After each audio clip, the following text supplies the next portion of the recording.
بسم الله الرحمن الرحيم. قال قد أوتيت سؤلك يا موسى ولقد مننا عليك مرة أخرى إذا أوحينا إلى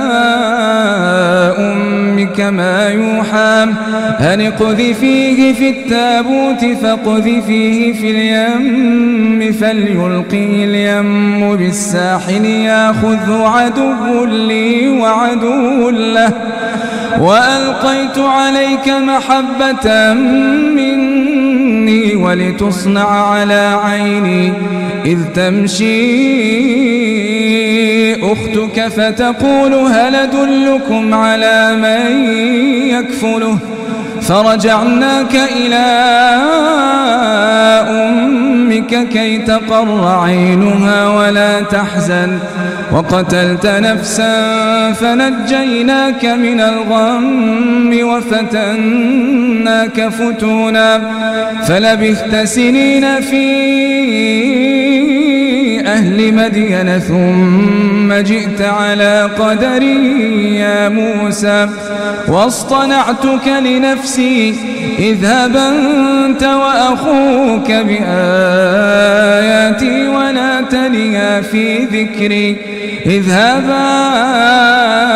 إلى فرعون إنه طغى فقولا له قولا لينا لعله يتذكر أو يخشى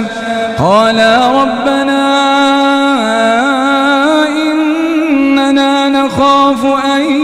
يفرط علينا أو أن يطغى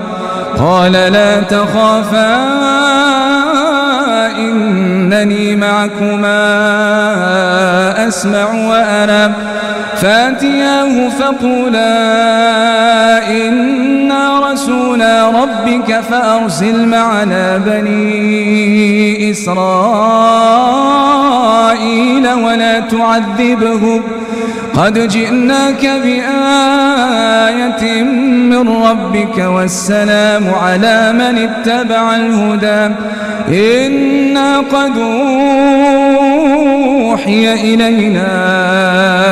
أن العذاب على من كذب وتولى قال فمن ربكما يا موسى قال ربنا الذي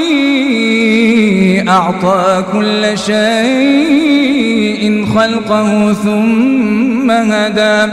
قال فما بال القرون الأولى قال علمها عند ربي في كتاب لا يضل ربي ولا ينسى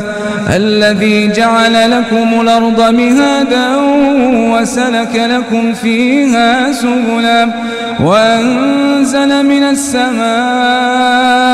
ماء فأخرجنا به أزواجا من نبات شتى